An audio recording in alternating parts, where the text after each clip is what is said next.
Olá, tudo bem? Eu sou o professor Alberto Veras e o tema da nossa aula de hoje é a organização dos poderes estatais, que se fundamenta basicamente na ideia de separação de poderes. Atente para o seguinte: o poder do Estado é uno e indivisível e tem titular único, o povo.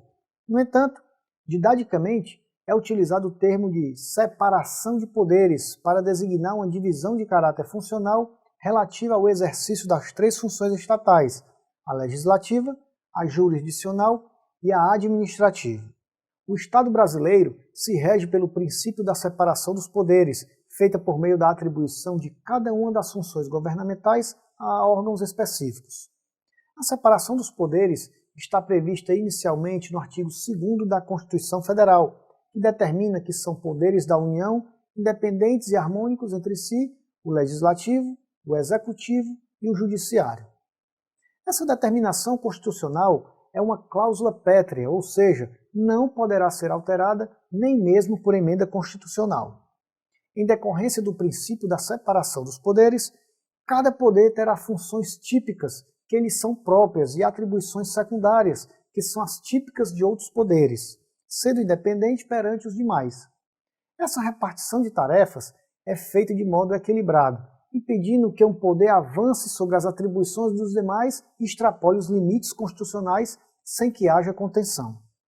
Por meio dessa separação, pretende-se limitar o potencial abuso que a concentração de poderes em um único órgão poderia acarretar, e assim proteger direitos e liberdades contra o arbítrio.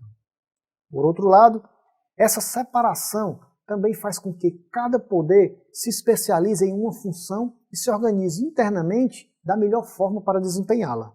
Temos assim um controle recíproco entre os diferentes poderes, baseado no sistema de freios e contrapesos. O que é o sistema de freios e contrapesos, professor? O sistema de freios e contrapesos corresponde a um mecanismo de controle recíproco entre os poderes, de forma a garantir o equilíbrio e a harmonia entre eles por meio de interferências legítimas de um sobre o outro, nos limites estabelecidos. A existência do sistema de freios e contrapesos consiste em exceção à independência entre os poderes, estabelecidas pelo artigo 2º da Constituição. São exemplos de manifestação do sistema a possibilidade de o Poder Judiciário poder rever os atos do Legislativo que extrapolem a reserva de jurisdição e a competência privativa do Senado Federal para processar e julgar o presidente e o vice nos casos de crime de responsabilidade. Vamos encerrar a nossa aula falando das funções típicas e atípicas dos poderes. Atualmente, considera-se que a separação entre os poderes não é rígida, uma vez que os poderes não são absolutamente independentes entre si, ou que suas funções não são exercidas de modo exclusivo. No plano concreto, essa mitigação da separação de poderes se manifesta pelo exercício por cada poder de funções típicas e atípicas. A Constituição Federal atribuiu o exercício de determinadas funções a cada um dos três poderes, mas não de maneira exclusiva. Assim, temos que todos os poderes possuem características próprias ou típicas, bem como exercem funções atípicas. Quando a função é aquela exercida com preponderância, será considerada típica ou própria, e a função exercida secundariamente é atípica ou imprópria. E quais são as funções típicas e atípicas de cada um dos poderes, professor? Essa é uma boa pergunta. As funções típicas do Poder Legislativo são legislar e fiscalizar.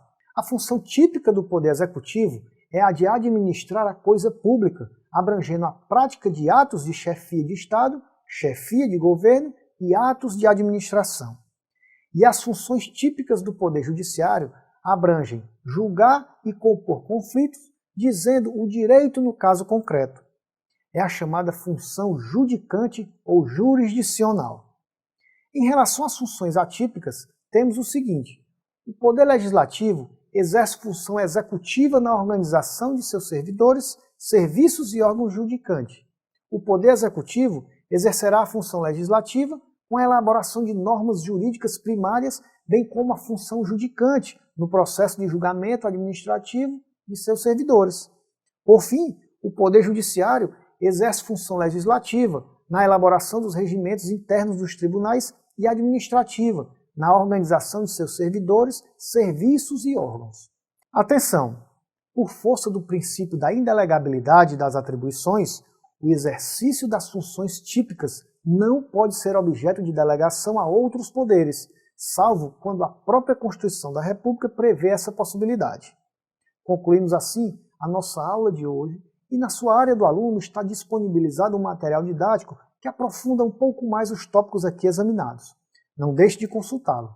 No mundo de hoje, as pessoas ou estão conectadas ou estão dormindo. Assim, todo momento é um bom momento para focar em seus estudos. Até o nosso próximo encontro. Mantenha-se positivo e acordado.